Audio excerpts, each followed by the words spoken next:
Bawal to sa school natin ah. Kayong dalawa, mag-usap tayo sa principal's office. Ma'am, magpapaliwanag po ako.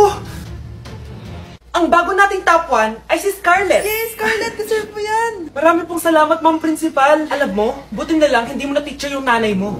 Anong sabi mo? Hindi mo ba alam na magkapatid kayo ni Samantha? Iisa lang kayo ng nanay.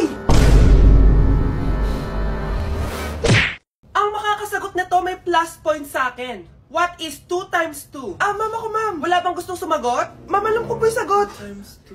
Ma'am. Okay, Samantha. 2 times 2 is 4. Very good. May plus 5 ka sa akin. Ang daya naman. Kanina pa ako nagtataas ng kamay. Ma'am, pwede pa po ba ako mag-take ng quiz? Absent kasi ako kahapon eh. Ay, hindi na. Absent pa more. Tatamad-tamad ka kasi mag-aral. Nagkasakit po kasi ako, ma'am. Oh, anong gagawin ko? Ma'am, pwede ba ako mag-quiz kahit absent din ako kahapon? Oo naman. O ito, magsimula ka na. Thank you po, ma'am. Bakit siya pwede mag-quiz, ma'am? Bakit? May problema ka ba? Oo, may problema ako. Favoritism ka. Palagi na lang sa Samantha yung binibigyan mo ng chance. May galit ka ba sa akin, ma'am? Sabihin mo. Hindi ako galit sa'yo. Pero sa nanay mo, oo. Wag na wag mong dadama yung anak ko sa problema mo sa akin. Nay, anong meron? Yang nanay mo, pabida. Dapat ako yung top 1 ng high school kami. Alam naman natin dalawa na deserve ko talaga maging top 1. Hindi kagaya mo, binabayaran yung school para tumaas ang grade. Totoo ba yun, Nay? Sinungaling ka! Mana ka naman pala sa nanay mo, Samantha. Nga pala, alam na ng principal yung pagiging favoritism mo. Good luck na lang sa'yo, ha? Ma'am, parang wala po ata sa lesson natin yung number 5. Ay, wala ba? O sige, bonus na lang yan. Thank you, ma'am. Ma'am, wala po ata sa lesson natin yung number 5. Oh, anong gagawin ko? Puro ko kasi daldalan, kaya di mo alam. No, favoritism si ma'am. May sinasabi ka? Ay, wala po. A few moments later. So, ganun lang siya kadali. Ma'am, pwede po ako pa-excuse? Sumasakit po yung puson ko eh. Sige, punta na lang sa clinic. May gamot doon. Sige po, ma'am. Nagets niyo ba, class? Ma'am, excuse po. Sumasakit po yung puson ko. Ang arte mo naman. Konting sakit lang. Excuse agad. Kapag di maganda, wag na mag-inarte. Kala mo naman ang ganda ni ma'am. Hello po, ma'am. Sorry po, absent ako kahapon. Nagkalagnat po kasi ako eh. Ganun ba? Sige, excuse na lang kita.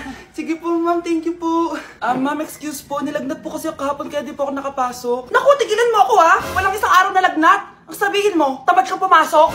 Ikaw nga, palagi ka nga di pumapasok eh. Anong sabi mo? Totoo naman, ma'am. May favoritism ka. Susumbong kita sa principal. Maniniwala ba ang principal sa'yo? Wala ka namang ebidensya. Anak, mag-e-exam tayo mamaya ha. Dapat mas mataas grades mo kay Scarlett. Oo naman, Nay. Mas magaling naman ako sa kanya. Anak ni ma'am si Samantha. Eto yung mga sagot mamaya sa exam. I-perfect mo yan. Sige na, Nay. Baka may makakita pa sa atin. Humanda kayong dalawa sa principal. Tapos na yung maliligayang araw niyo. Mga anak, aalis lang ako ha. Maglinis kayo dyan. Bye, Nay! At dahil wala na si Nanay, ako ang bago niyong boss. Kaya sundin yung mga inuutos ko, ha? O Kyle, ikaw na magugas ng mga plato doon ha. Wow, lakas magutos ha. Aba, nagreklamo ka ba? Brianna, walisin mo yung mga kalat dito. Pwede ikaw naman. Walisin ko mukha mo eh. Ano sabi mo, babae ka? Hoy, ikaw Miguel. Ikaw gumawa ng assignment ko ha. Ang lala ng babaeng to. Sa bobo pa papagawa ng assignment. Matutulog lang ako ha. Dapat pagkagising ko, tapos na lahat yan ha. Nakakainis si ate. Sobrang tamad na. Dami pang inuutos. Ano magagawa natin? Favorite kasi ni nanay yan eh. Isumbong na natin niya kay nanay. Hindi pwede inaalipin niya tayo ng ganito. Anong isusumbong ha? Akala niyo hindi ko kayo naririnig? Magtrabaho kayo doon! Tama na ate! Sawang-sawa na kami. Puro kautos. Malinaw naman sa inyo, di ba? Na pag wala si nanay, ako ang boss. Sinong boss? Ha? Wala nay. Actually, kakatapos ko lang maglinis ng bahay, oh. Luh, sinungaling. Scarlett, huwag mo na ako lokohin. Hindi naman talaga ako umalis dito. Sinisigurado ko lang kung naglilinis talaga kayo lahat. At tama nga yung sinasabi ng mga kapatid mo. Na para kang boss umasta dito sa bahay. Anay. Mga anak, kayo na bahala sa ate nyo. Utusan nyo ng utusan yan. Ate, ikaw na magugas ng mga plato dun. Eto na. Pagkatapos mo dyan ate, maglaba ka ha? Oo, sige. Pagkatapos mo maglaba, gawin mo yung project ko ha? Sige boss. Lahat ng utos nyo gagawin ko. Mga anak, maganda ba? Mawawala ako ng 3 araw ah. Nay, kailangan ba talaga tumuloy doon? Importante yun anak. Minsan lang ikasal yung kumare ko no, tsaka sa Cebu siya gagawin, di ba? Shala. Basta Nay, mag-ingat ka ha. Oo naman anak, huwag ka mag-alala. Siya, naalis na ako. Mga kapatid mo ha.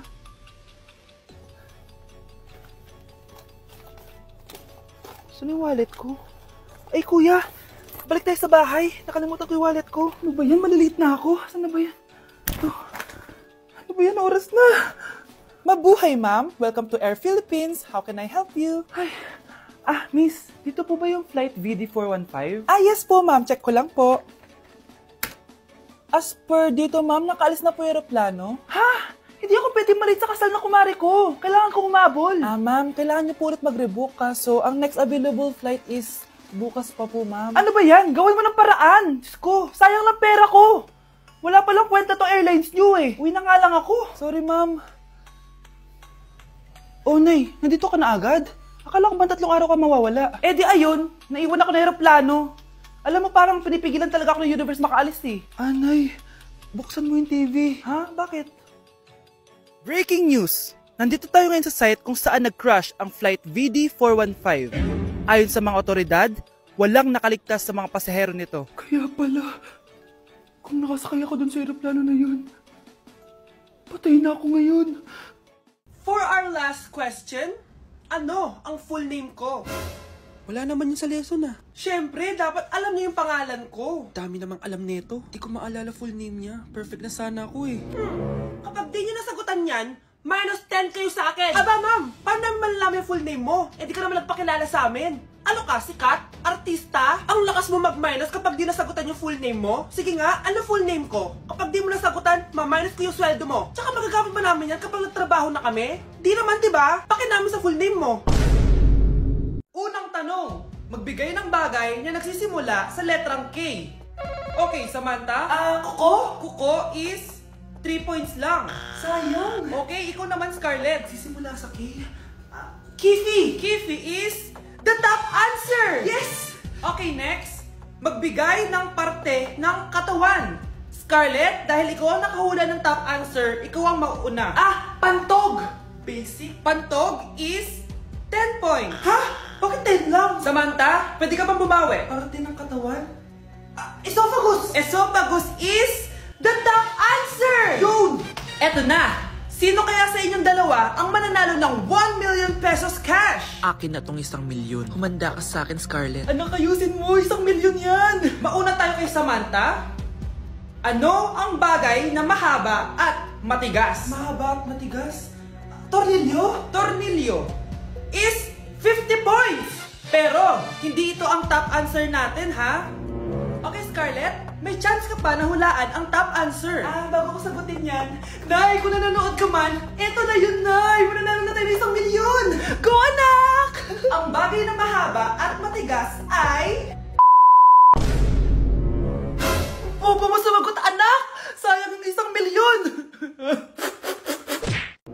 Hoy, wag mo sasabihin kay nanay na pupunta ako sa boyfriend ko, ha? Sige na, bye-bye. Hoy, bata ka! Saan ka pupunta? Anay! Gagawa lang po kami ng project sa kaklase ko. Wow! Kailan ka pa nag-aaral na maayos? Pupuntahan niya yung boyfriend niya. Kaya pala pulang-pula yung labi mo kasi tatakas ka. Anay! Humanda ka sa akin. Sasakalin niya daw ako, Nay, oh! Aba, humanda ka sa akin, bata ka. Halika dito. Anay, hindi na! Nay, nawala daw ni Kuya yung Tupperware mo. Ano? Nawala na yung pinakamamahal kong Tupperware? Humanda sa akin ng kuya mo. Nasaan yan? Lagot ka, Kuya. Galit sa'yo si Mama. Ano sabi mo, Kyle? Nasaan na yung kuya mo? Ha? Nandito ka palang bata ka, ha? Etong sa'yo! Bakit mo pinito yun, Nay? Sabi ni Kyle, nawala mo doon Tupperware ko! Anong nawala?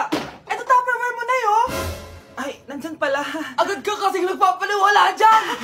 Tawa ka dyan, ha? Humanda ka sa akin. Few moments later. Boring naman ang pinapanood mo. Palitan natin yung mas nakakatawa. Sige, kuya. I'm asking you to kiss me. Hindi naman nakakatawa yan eh. Bastos yan eh. Ayun na, magkikiss na sila.